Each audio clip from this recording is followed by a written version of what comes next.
it's like the next day or previous day, right? Yeah, but you know, it doesn't matter. It's the same time. So it's like going to Europe, but backwards. Okay.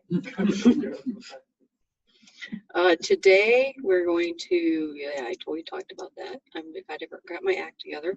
You're backwards. Pre-lecture 13 and homework 3 are due next class. Nothing's due the following Tuesday. Then project 2's due on Thursday. We'll do the exam review and then the midterm exam. The midterm exam is not horribly scary. We'll talk about it. We'll have a review. We'll get through that. I got this job ad.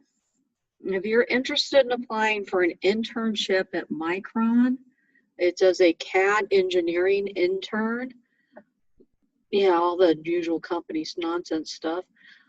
Develop tools, flows, and methodology to increase the productivity and reliability of our DRAM designs, training, documentation, and support to end users. Work with other teams. Coursework in CMOS circuit and deep submicron physical design is preferred. We've done the CMOS circuit. We've talked about some of the stuff for submicron, but not a lot. Programming fundamentals, experience with Unix and shell scripting. That's not too bad. C, C++, programming languages, Verilog, Spice, like Metagraphics, something like that. If you're interested in this, send me an email and I'll give you the guy's resume. I'll give you guys email. His name is Austin Rhodes. He graduated with a master's degree here. He was in my first ever 280 class at NAU. They gave me a grader and there was kind of a personality clash between me and the grader. But Austin was in the class. And the grader took points off on Austin's homework because there wasn't a staple in it. And it was a one page, he had got it all on one page, but there was no staple. Really? So I gave him the points back. And from then on, Austin started drawing staples on his homework. I've never touched Java, Perl, or Lisp. Yeah. But you know, if you're interested, just send me an email. It's for an internship, so they don't expect you to be able to do all this. And they're looking for somebody in a week. So if you're close and you feel comfortable enough learning some of this stuff, let me know. Where is that? Micron, all of Micron's internships are virtual this time. Okay. So you could be Micron and Flagstaff. Yeah. Or wherever you want to live this summer. If you want to live in Phoenix for the summer, that would be fine. Normally it's in Boise, which is a lot like Flagstaff, only further north and not quite as cold. It's in lower elevation. And I think it's a little bit bigger too, isn't it? It's a little bit bigger than Flagstaff too. And they have a lot of microbreweries. I know from personal experience. Yeah, we went up there for a week and with about 7 students, and all of us were over 21 except for poor Richard. They let him in, they just wouldn't let him drink. What are we doing? Okay, we're talking about impedance calibration. So the general idea, but we're going to go into some of the mathematical statistics, the specifics on this one. We're actually going to calculate numbers. You get to do that on the next homework. The idea here is if I want to enable the calibration circuit, I turn this transistor on. It's active low. When this is on, what I'm basically doing is I'm putting a parallel impedance between my pad and VDD. And I choose which parallel impedance that I want to have by controlling, it's never going to be 0 or it's never going to be open. I put a maximum value impedance right there in the parallel, or I can put transistors in parallel with it. This is X16, that means its W is 16 times bigger than this one's W. And remember, the resistance of the channel is proportional to 1 over W over L. So as the width goes up, the resistance goes down. So this would be the smallest R. And you get to do this on the homework. I did it in Excel. This is the biggest R.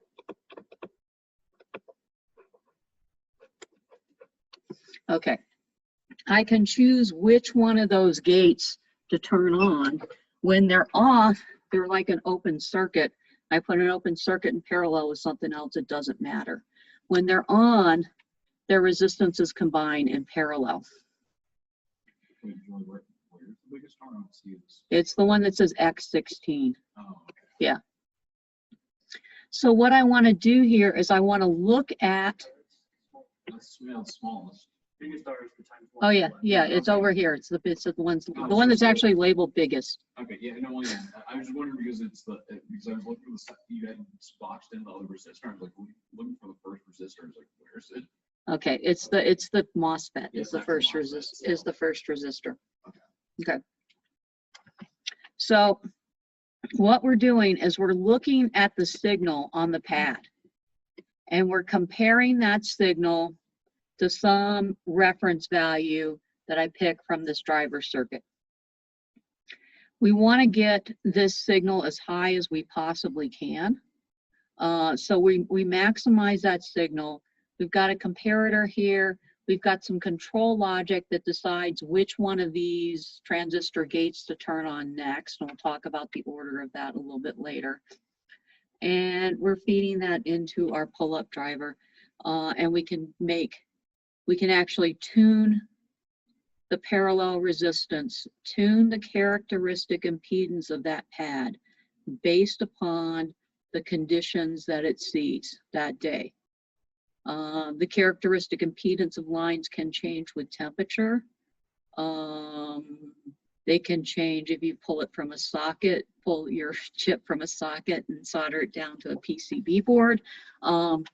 There's lots of things that can change the impedance. Most of them are fairly long-term.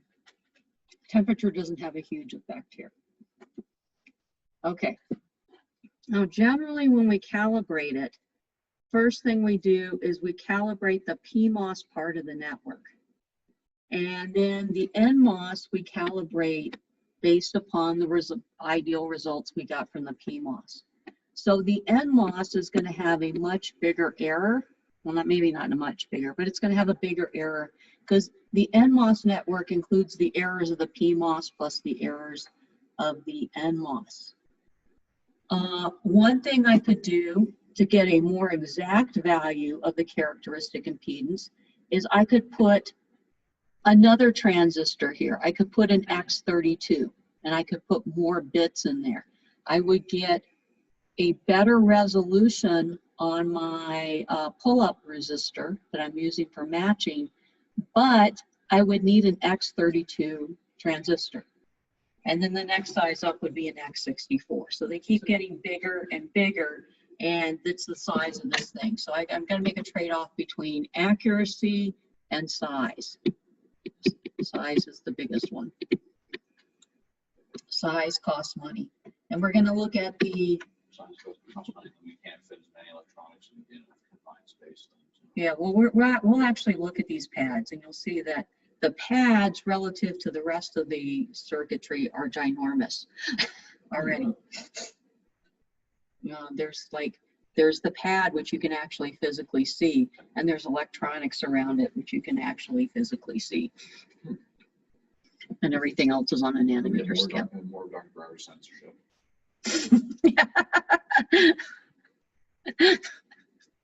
There's pictures down there of students having fun, so It's verboten. It's stuff that's been redacted. Okay. We've got a Z0 of 40 ohms. The driver multiplication factor is 6.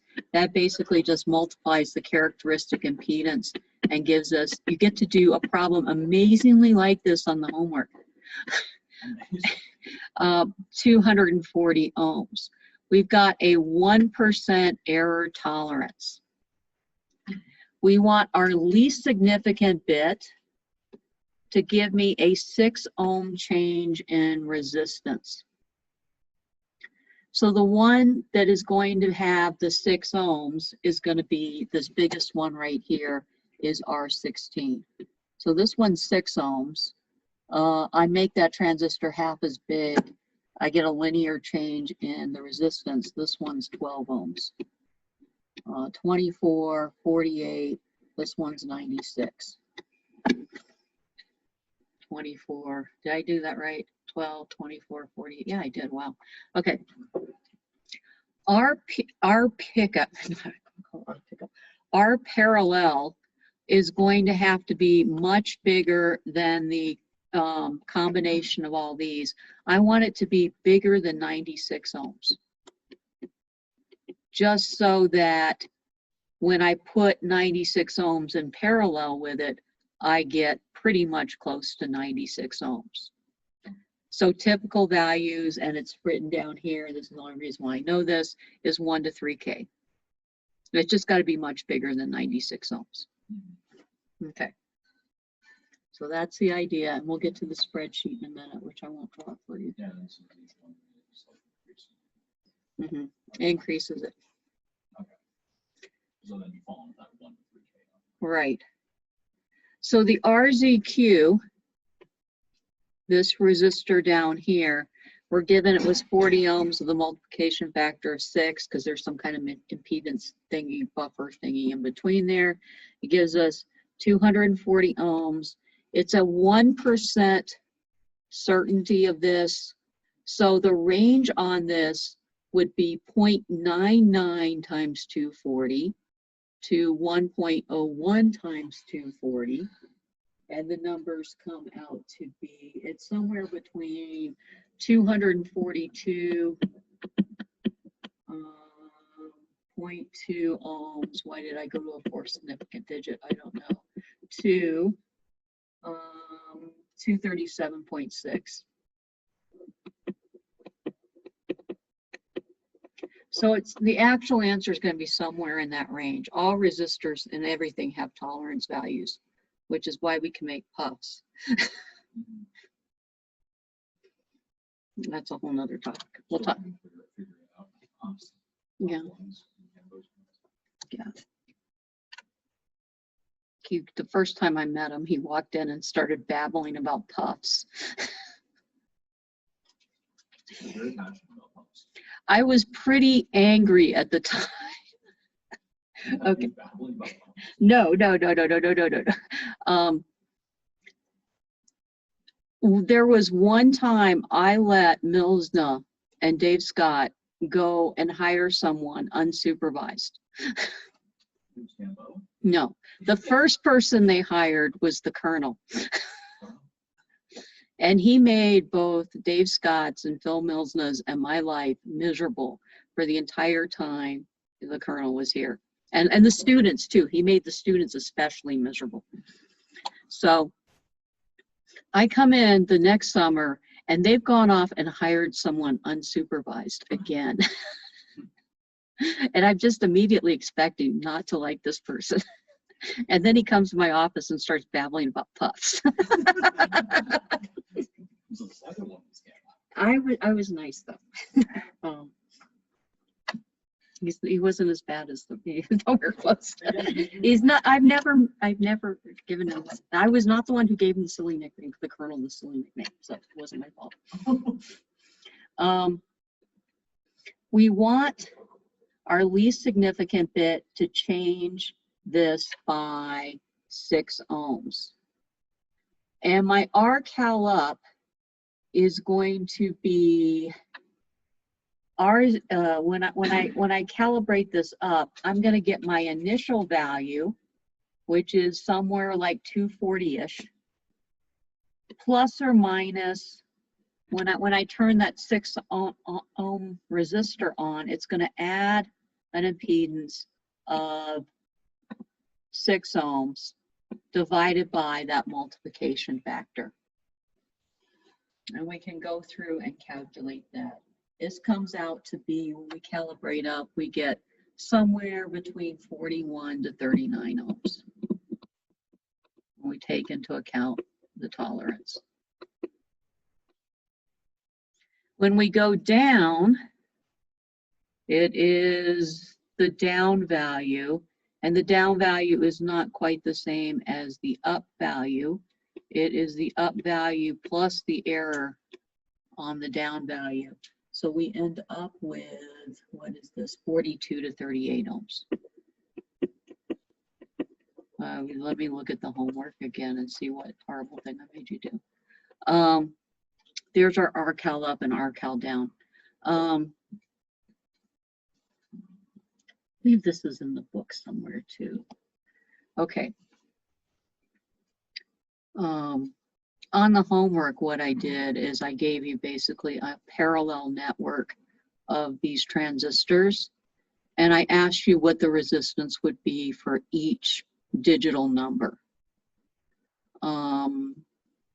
The way I did it is I changed the resistance into conductance, and then I just added them up and increased it by one least significant bit each time. I did it in a spreadsheet because doing it by hand was too tedious. Okay. The way we're going to do this is we've got a binary search algorithm, and we're going to do it the normal way, the right thinking Julie way this time, using positive logic, unlike what we did in 380. What I do is the first thing I want to do is to speed up the search to find the value that we want. We're going to set the most significant bit high first. And then we're going to use our little control network and decide, is this too high or is it too low? And if it's too high, I'm going to guess a smaller number. And I'm basically guessing the second bit then. I'm going to guess that the first is low and then the second's high. If it's too low, I guess that it's a little bit higher. I give it the second most significant bit. And I can go through all this, and with 1, 2, 3, 4 guesses, I can get this instead of having to go through and step through all 32 possible guesses. It's like a successive approximation algorithm. It's one of the things that gets thrown out to you in the universe, that you just, a lot of things end up happening like this when you're designing DACs and EDCs and things like that.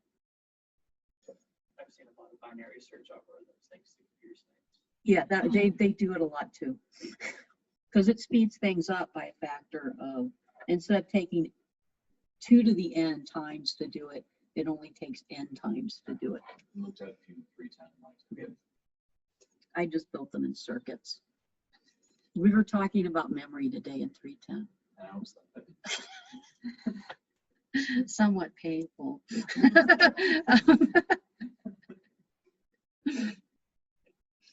One of the students was asking detailed questions about the timing, and then in the chat I just go, doesn't matter, you just Control F the document for whatever device you have. It's different for everyone, but of course we had a right answer in 310 for that.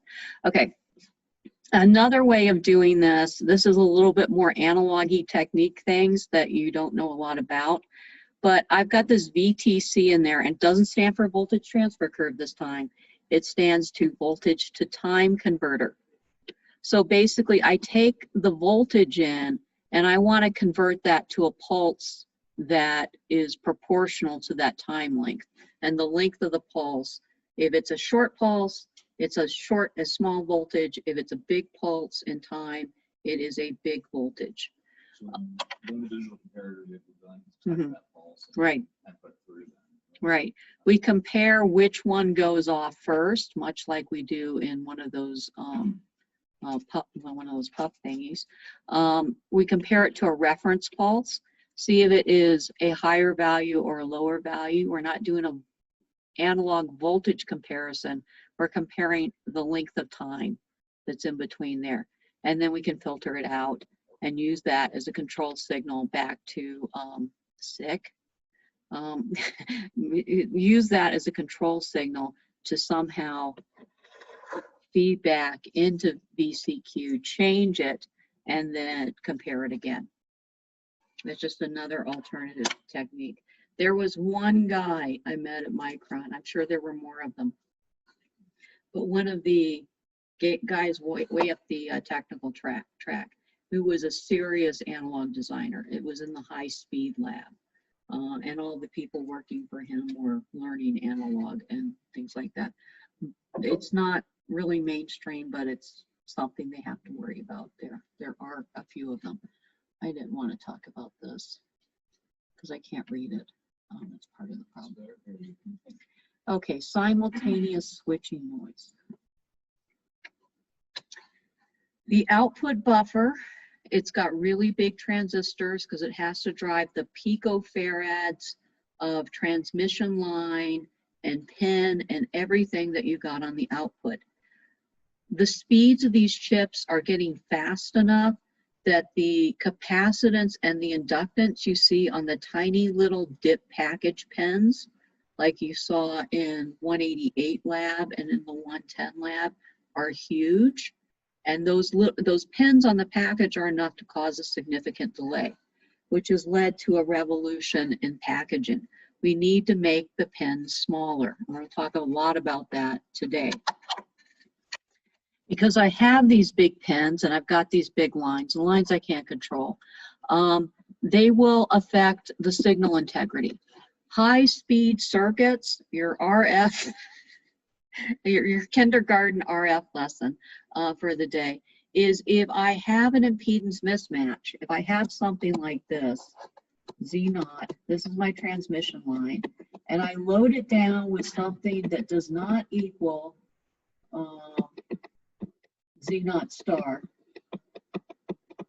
what happens is some of the power, some of the signal that's moving through this line in a forward direction, and they really do draw things like that, bounces off the load and comes back and goes back into the circuit in the reverse direction. It's called a reflection coefficient. The signal that's coming back and bouncing back into the line causes distortion on your line, and it's what causes some of the ringing that you see on pretty much every signal you've ever looked at on an oscilloscope. And it's just these mismatches that cause distortion online. The bigger the mismatches, the worse the ringing. Things that helped clean this up. Oh, and it gets worse if multiple things are switching at the same time. So you got the whole output bus, maybe 16 bits wide. Now you've got 16 signals, and they're all switching synchronously, all putting these little ringy thingies, signals going back and forth, signal distortion from mismatches. They're all feeding into each other. It gets much worse.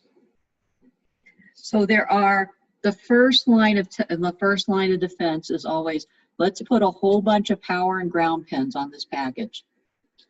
It makes it look more like a ground plane instead of a single pin. It lowers the impedance. If you think of those pins as being inductors, I put inductors in parallel, the inductance gets smaller. So that's the whole idea behind that. I reduce the length of the transistors. I think this is more like I make WP bigger. I control the slew rate, and we'll talk about that in more detail in a second. We minimize the pen capacitance. I make the pens physically smaller. We'll look at some of this, what parts look like in the modern world and not the 110 lab, or the first couple of weeks in the 110 lab. And we'll look at, we've looked at some termination methodology already. We'll go back and review that. This looks like 490 in the fall. I've got my driver. This is my output inverter that I've got driving the pad on the chip. It has to go through some inductance of the pen. Every wire looks like an inductor. It goes through a transmission line, some kind of signal path on the board to get to another pin that's also an inductor that goes into the receiver. Not only do we have to worry about the hot side, the signal side, we have to worry about the return path for current. And the return path through current is going to go through the ground. So the ground's connected to the printed circuit board with a pin on the receiver end. So this is the return path. Hopefully it goes to a ground plane if your PCB designer has any sense. And then it goes up to another pin back to the chip. So you have this big ground loop between the whole system that has some resonant frequency. You can make the impedance of that return connection really small by putting it on a ground plane. That's the smallest you can get. Right. And now what's going on here is if I have inductance and I put a change in current, I switch my digital signals from being on to off, I'm going to get a voltage spike generated on that line every time I switch on and off. And you've probably seen that on some circuit or other. If you haven't, you don't understand that, take 490 in the fall. Well, we actually are able to measure things. Yeah, that was in. Did not simulate them. Like, You may have seen it in 286 or other projects you built. it definitely seems familiar, but I just don't know which class I took. Okay. When I have the maximum current is right at the point when I'm switching from 0 to 1 or 1 to 0. My input, we think of them as being perfect square waves, but they look more like this. They have some slew time. We call the slew rate is the amount of time it takes to go up, measured in volts per microsecond. So when you're in this region right here, halfway in between, you get a lot of current. And that current is another thing that leads to spikes. So the faster you switch, the more current you're going to get. I am recording. You know, my computer never crashes in this class. It's nice, isn't it? It crashes all the time in 280 because it's over in the business building. Right. And it crashes in 380 a lot. They don't need it. This is this is what my output pad looks like. This is a bonding pad. This is something that you if it's a regular conventional wire bond, this is something that you can actually see with your naked eye. So this is big. It's not okay. Around it, I'm putting ESD protection diodes. This is to prevent someone from actually damaging my board. We'll look at those a little bit later on. This is a resistor right here. It's labeled diffusion resistor. That's how big resistors are. This is why we don't use them in integrated circuits unless they're absolutely necessary. This is the input buffer. This is the output buffer. Still relatively large because they've got to interface to the outside world. You can physically see the entire thing. Think about the inductance and capacitance that adds to your circuit. Okay, this is a chip that's going to be bonded out to a more traditional package. You can see the relative size of each one of those bonding pads compared to this one right here. This is an oscillator. I can't read it anymore because it's big. There's like there's tens of thousands of transistors in the circuit, even looking at how old it is. And they're all in this region right here. Now this looks like a good microcontroller right there. Probably tens of thousands of transistors in that by itself. So comparatively speaking, these bonding pads take up a good bit of the package, and they take up a good bit of the real estate because we have to put them on the edge because of the wire bonding machine. Right, it's the thing with the Yeah, we got pictures of that too. said that you had to be by hand. Okay, so here we go. That was around 2000. Wait, so why does that have to be on the edge? Just because it's closer to the pin? Well, we don't want to short it out. So the first thing we do is we saw it up, we saw up the die, the wafer into the individual die, and then we have to bond to it. So what they do is they take this little individual, these are gold wires, this is under an electron microscope, and they take the little gold wires and they have a machine that does this automatically, unless you're me, and I made 2 wire bonds by hand in my entire life, and they took me about a week apiece, and several damaged chips in the process. It was okay. We had hundreds of them. Hundreds of potential chips. I want you to test this transistor, wire bond to it. Okay. I guess I had. Well, you have a wire bond by hand? No, I don't have the equipment. So they take this little piece of gold wire here and they rub it really rapidly in this small area.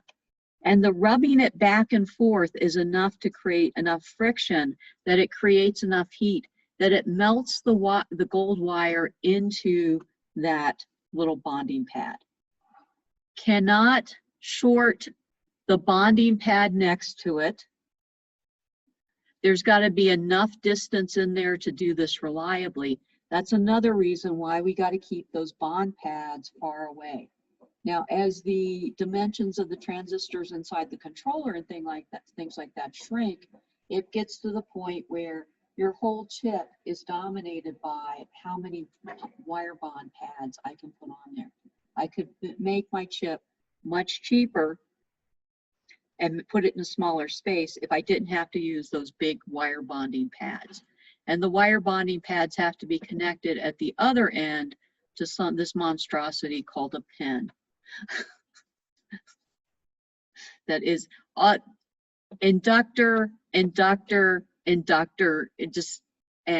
Every time you get a little bit more inductance, you're going to slow your output down ever so much. So this is the next thing we want to do, is we want to actually stack these and have these smaller pads and have the bonding done in the package through something that looks like more like integrated circuit techniques. It almost looks like a printed circuit board if you zoom in on there, and it's a lot of the same work.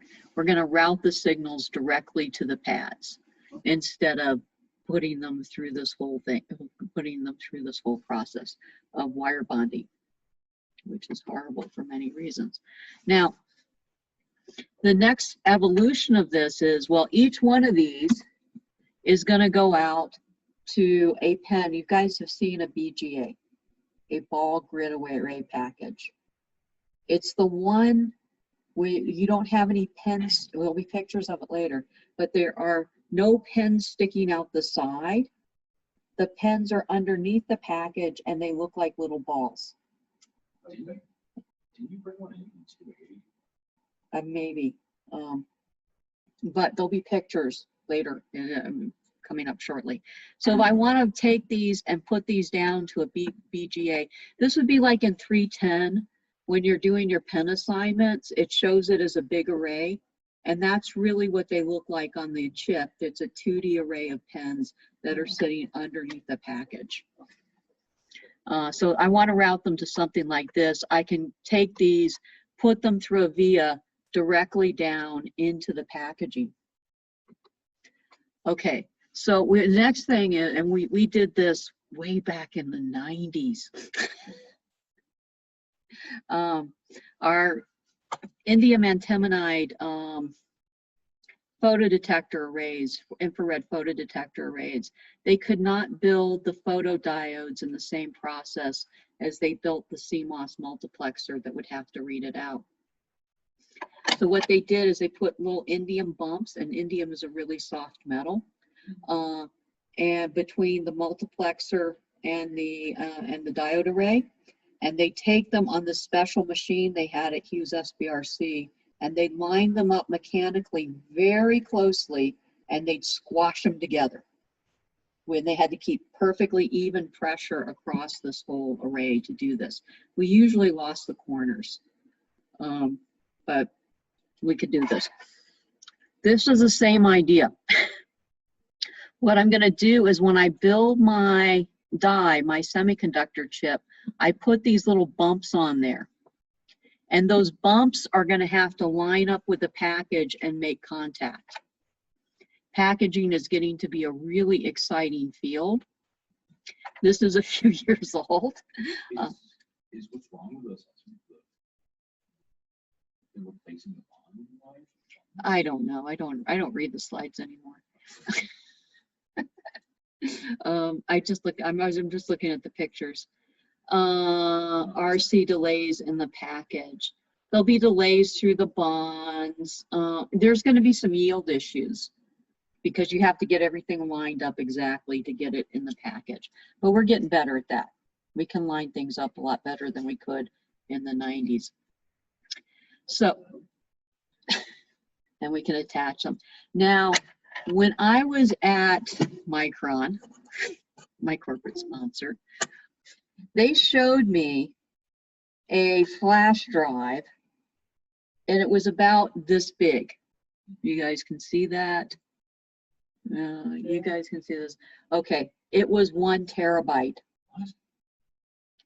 And the way they got there is they took 100, it was 100 die. So 110 megabyte die, and they stacked them on top of each other and connected them. Huh. Wait, so that's It was, yeah. the stacking on top. What they're selling at the time, and this was 2 years ago, was about 10 die stacked on top of each other. That's And it's a way of fitting a lot of memory into a small space. yeah, Bo usually goes over that on his slideshow, his yearly slideshow, right? So, Yes, he does. Yeah. But I've seen it at Micron too. Okay. Yeah. Maybe like just a method of like stacking the dies. Right. So you take the individual die, you've got like vias on a printed circuit board that are just like these big hunks of metal that connect in between there. And you've got some process for lining them up and probably putting some heat on it to make sure that they stay mechanically stable, or glue. They're really secretive about what they're doing now. Have you noticed that They wouldn't even tell me. stacking them like that yielded such a difference that you can make a 1 terabyte drive that small? Because now instead of, usually, like, let's say we've got each chip is the size of this device. If I stack 100 of them on top of each other, now suddenly I've got a lot more memory. The yield is horrible, but it's a way of getting more memory in a smaller space. And they're doing other things with packaging. You'll see this probably in Cambo's 380 slides, is that the idea is to put the processor and the DRAM on the same substrate, but not on the same die. And that keeps the heat from the processor somewhat away from the DRAM. It's another way of just kind of integrating things together, and packaging has become an exciting field. It's gotten to be, yeah. Packaging is about where never mind. So this is the pen diagram, and this is boring, except for the fact that look at how many VDD pens there are. Jesus Christ. This is real. We're reducing and this is on a BGA with those tiny little ball pens. We're reducing the inductances of the little balls by a factor of how many pens I have, and making it look more like a ground plane. So many. So many. Every pen you can spare is a ground pen. Does that work past like 1-to-1? 1-to-1. If you had 1 like data pin and 10 grounds and 10 VDDs? It would be better. The ideal configuration is instead of having them on pens, would be to have an infinite number of pens tied to ground, and you effectively would have a ground plane around it. And this big ground plane gives you the lowest inductance connection between any 2 points you can get. Okay. This is why the PCB designer in the lab is trained to put ground planes on everything he possibly can. Though sometimes he doesn't when I'm not looking. Anytime you're looking at high-speed signals, it will help your circuit to work. Your first line of defense, I think we get to that in the slide too, is you put bypass caps between power and ground and on every chip. If you don't do that, your circuits don't work. They're magic. In the real world, you have to do that. And when you get up in like the hundreds of megahertz, gigahertz range, having ground planes and having DC power planes becomes part of that black magic too. And you actually stack what you do is you have signal with lines going horizontal, ground plane, signal with lines going the other direction, power plane, signal with the lines going in the other direction, and you stack them and you'll get the best signal integrity that way. It's black magic. So here we're getting into the issue here when we have to route to these individual pins on the ball grid. Look at what we have to do to keep our minimum spacing between the routing to keep them from shorting out. We have to do the 45 and the 30-degree lines and all this stuff that my printed circuit board designer hates. Any 90-degree routing. Never do 90-degree high-speed routing. You've just built a big impedance mismatch. You want to make them, ideally, make them round. Little curve thing, that's such a bizarre little. Yeah. If you try to use extra alignment to increase the inductance. Or to match that pin, yeah. Yeah. It gets, and there's probably a whole team of guys that figured this out. And it's their department to make sure that this goes right. No, Because you can't just hand it off to somebody who doesn't know what they're doing. I actually really liked the PCB design project. Yeah. I think that was such a fun project. There's a lot of work for PCB designers. You just have to worry about these signal integrity things. Okay, is it where it's eye diagram time? Oh boy. This is a wire bond package. And by wire bond, that means it's got the little gold wires hitting the pins. And you can see here, there's significant jitter in my input and my output signals. It's about 101 picoseconds of variation in the timing. If I go to a multi-layer package that's going to a ball grid array, I can clean these up significantly. 47 picoseconds. That means I can speed up my output driver by a factor of 2. I can go to DDR4 and DDR5. So all these packaging things are becoming more and more significant.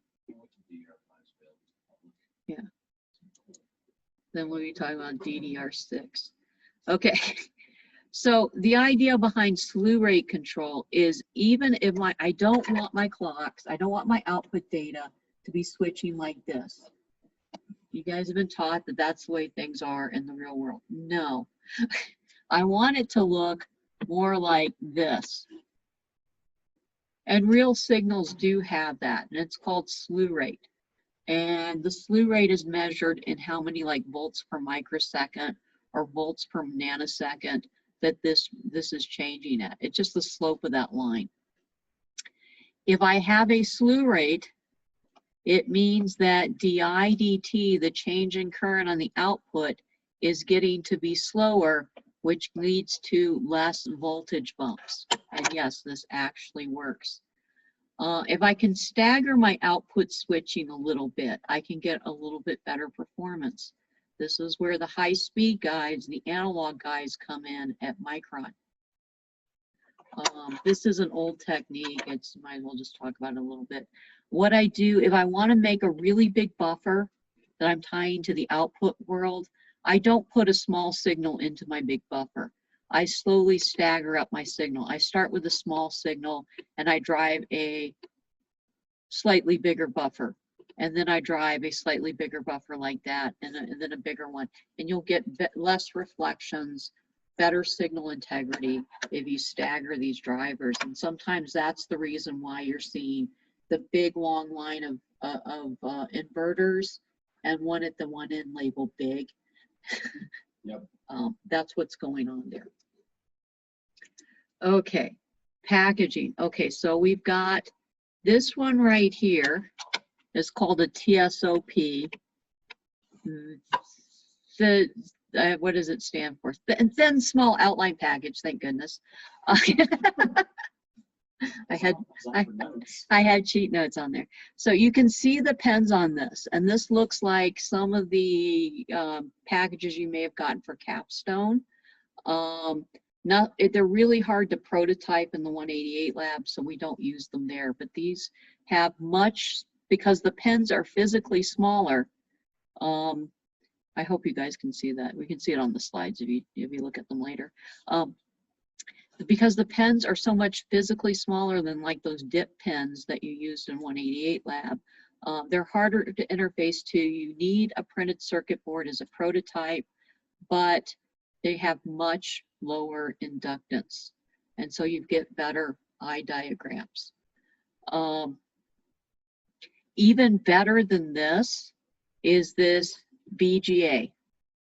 I've got the balls on the back of the package, and they're tiny little balls. They're not really pens. They have much smaller inductance too, and it kind of looks like this. There's a little, you've got the chip in here, and the package itself actually has a printed circuit board inside it that routes to the individual balls.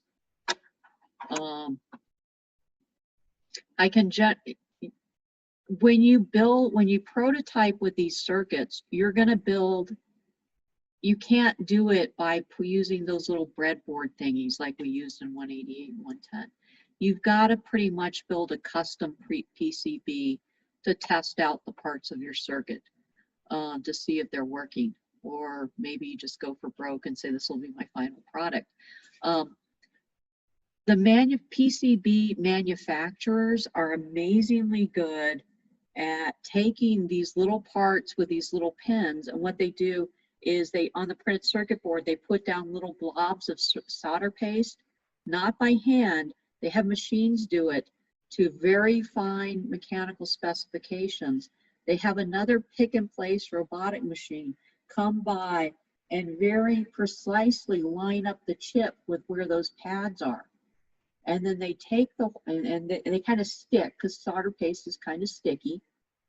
So they stick and stay there. And then they put all the parts down on the board automatically.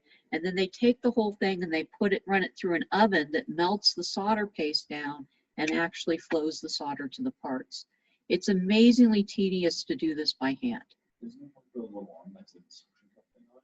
Yeah, it's got a vacuum cup to the top of the package, and it just lets go of the vacuum as it gets, as it gets exactly where it needs to be on the board.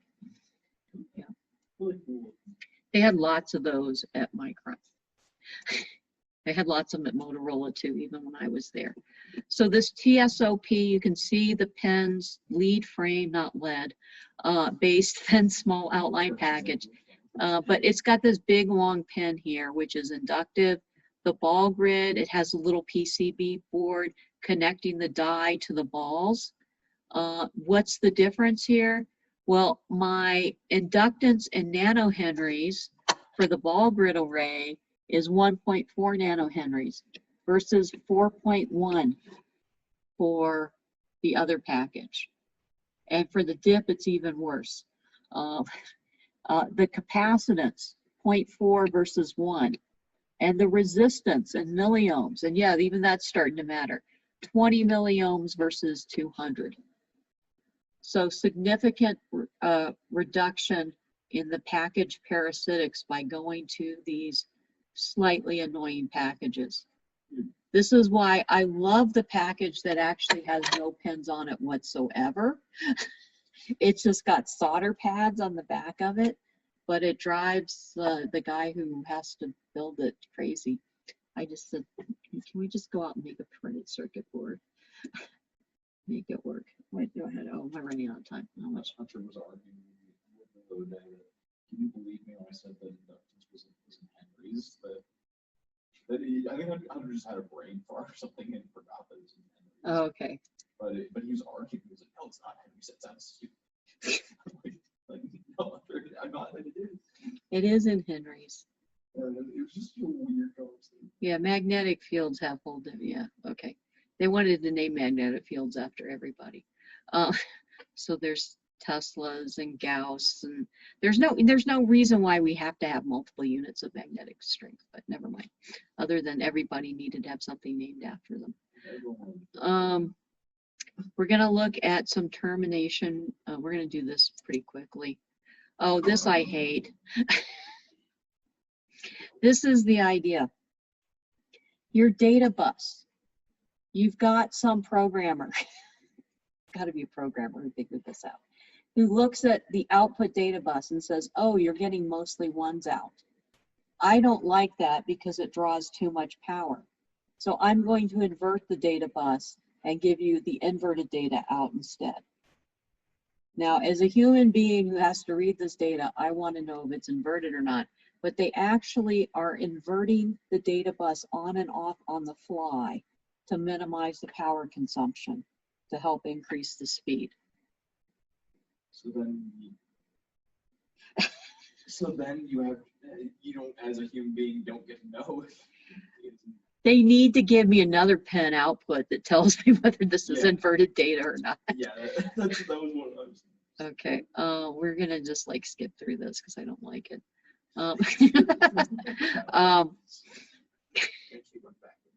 And I went back anyways. Okay. And I skipped it anyways. Okay, so the driver is the signal return path. We talked about this. It has inductance. We minimize it by using ground planes. That's the best thing you can do. If it's not there, then you can have, what happens in the real world, we have these things called ground loops.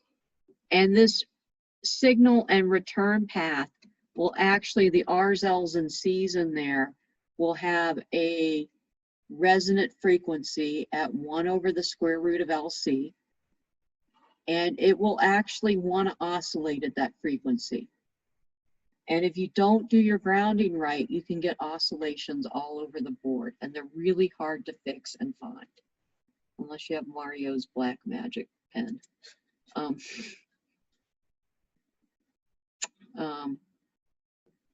If we terminate if we have a standard, whatever our bus standard is, this is the reason why we have bus standards. Part of it is if we terminate both the driver and the receiver with the same impedance, and our transmission line, our printed circuit board trace, has the same characteristic impedance, we're going to minimize those impedance mismatches, which are going to, and it's the impedance mismatches which trigger things to oscillate at their characteristic impedance. That's all I want to say about that. I've already said that.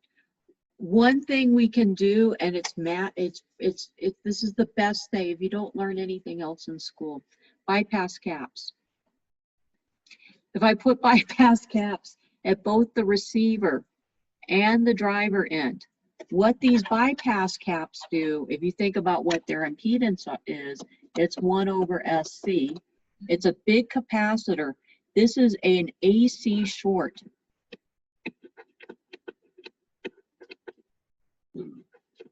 So I'm shorting all the AC signal on the hot side to the AC to the ground side. I'm shorting them together, so that will help break up those ground loops and give you a circuit that works and doesn't oscillate at whatever the resonant frequency is of this thing. So it's a lot of, no one sits down and actually analyzes what the inductance and the impedance of this line is and this loop is. What they do is they build it and then they try to use techniques to minimize the oscillations. Bypass capacitors are magic. Use them often. How much of a difference does it make? The crosstalk. So the signal going from like D0 to D1, the crosstalk between those signals, some of D1 ends up on D0 and some of D0 ends up on D1. If I put no decoupling capacitors there, the best I can do, even with a fat capacitor across the little thingy, across the driver, I I can get maybe down to 10 millivolts of crosstalk. That's and if I get rid of that CFAT, we're talking about 200 millivolts, 0.2 volts. This is significant. If I use both CFAT on the bottom chart and the decoupling capacitor, I can get this below like 8 millivolts. And worst case, it's maybe like a little under 100 millivolts. So I can get rid of about half the noise just using decoupling capacitors. And they're part of the magic that makes everything work. How much of a difference does it make? That's why that was the upper right. Yeah, the rest of them make me sad. Okay. Yeah, we don't like spaghetti is always wrong. Yeah, and they're just varying the capacitance and the inductance to make these big spaghetti messes over here. Minimize the inductance, put the big capacitors across there, you have much cleaner signals. The problem with these right here is they're really low voltage, and that's why they don't look so good. So if you raise the voltage for them, would they clean up pretty nicely then, or? They probably would clean up a little bit, but you sometimes don't have that luxury. But we're looking at this. This is down at 0.3 of a volt. So this is probably the types of signals they're looking at for DDR6. Really small voltage. And it's what? Yeah, that's low. Well, as you go, okay, think about this though. You go down to 0.8 volt logic. Mm-hmm. You need your VO low to be like 1/10 of a volt, and your VO high to be like 0.7 of a volt. And you don't have a lot of noise margin in between there. It's only like hundreds of millivolts. And your threshold voltages on your transistor are probably 0.2 volts and the negative 0.2 volts, which comes out to be like 0.6 or 0.6-ish. There's not a lot of room in there for noise. So as the devices get smaller, the voltage, it gets more analog. Yes, I love that part. It vindicates all the years I did. Okay, ESD, we've got like 5 minutes to do this. Oh gosh. We've talked about ESD. We know that it's caused by sudden discharge of static electricity. It's worse when things are dry. And it can damage, things you can't feel can damage devices. This is an example of ESD damage. It's a permanent metal filament between the drain and the source. Another common type of ESD damage I see is little holes blown in this poly gate. So Permanently shorting out that gate ESD capacitor. Physically cause a metal melt filament to form. Right. Wow. And it will physically give you holes in your gate. It permanently damages the device. 50 volts. You can't feel it. What do we do? These are pictures of ESD damage. Metal is actually migrating. Yes, you're getting local heating and metal is moving. It could cause shorts, it could cause opens, it can cause filaments. There's another thing that's getting another term that's getting a lot more talk about now. It's not ESD, it's EOS, electric overstress. And this is something in your system that is inadvertently putting, 50 volts for small parts, and then that goes down to maybe 20 volts. Something that's putting a 20 volt spike on your system that is enough to permanently damage your device. And that can be caused by spikes in your wall plugs. I went out last summer and I bought a bunch of these $600 filters for our plugs on our sensitive equipment. We get ones that are expensive. Can't you get like surge protecting power strips and stuff? These are, these are much better than surge protecting power strips. You much more heavy duty to ensure. I've got these tiny little 10 nanometer across capacitors that people take probes and stick down on them.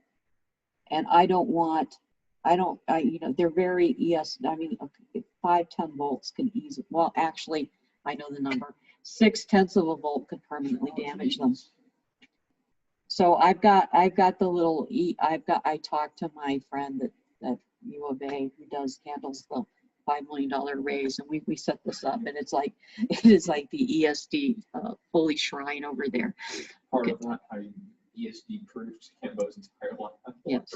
Well, you know, it was like, oh yeah, we walked around with a magic meter for a while. And the thing that really upset Cambo for a while is the guy who's doing the most sensitive measurements is right on the other side of the door is the guy doing all the high power switching. So he just grumbles about it, and then I go find Ken Dunn. I'm not going to talk about this. If you want to learn about this, your first week of working, you're going to go through like a 2-week-long training course. Pay attention. All the parasitic inductances affect that. How do we protect from ESD damage? Our first line of defense, and most rational people, not astronomers, we put protection diodes right next to the bonding pads. These big diodes, and how do these things work? Okay, if I get a voltage on this input pin that is higher than VDD, the diodes start to conduct current and lower the voltage. The highest voltage I can get at this pen now is VDD plus the diode drop. I do the same thing here. The lowest voltage I can get is VSS minus a diode drop. Otherwise, current flows through those diodes and it keeps from blowing everything up. Really important. This is a more complicated one, an even more complicated one. And yeah, I don't want to talk about that. Parallel to series.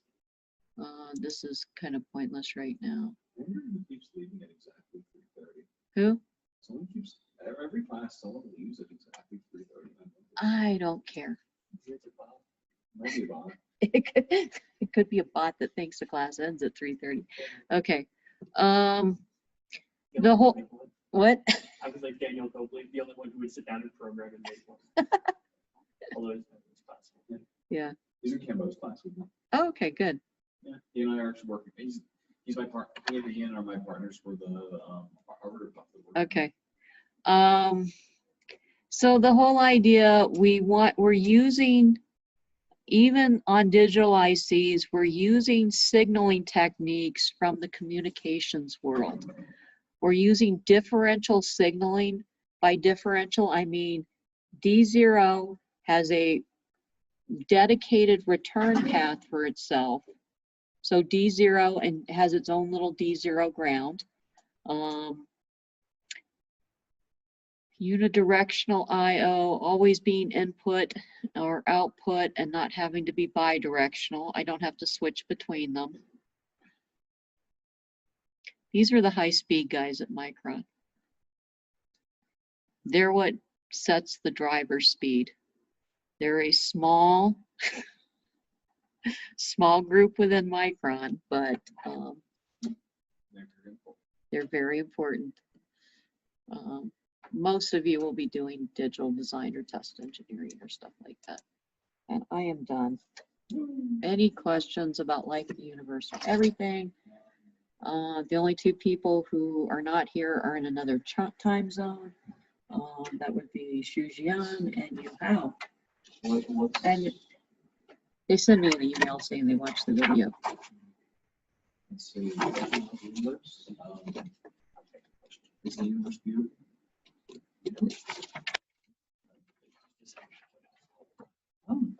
There's beauty in chaos. Yeah.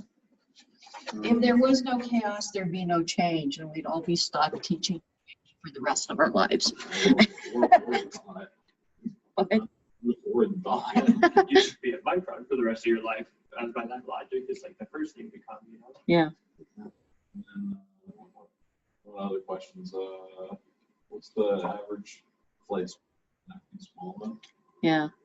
Oh, this is great. On the 280 exam, my My bonus question was, how should an autonomous filth collective be governed? And I had one guy on Zoom going, I don't even know what this means. And I gave him a bonus for asking the question. Okay. And I said, and I gave him the little blurb. I go, it's a movie. This one group of people has withdrawn from the kingdom, and they're all out, you know, in the dirt or in the filth, arguing with each other, covered in muck, and things aren't working really good. So I was wondering what would be the best form of government for them.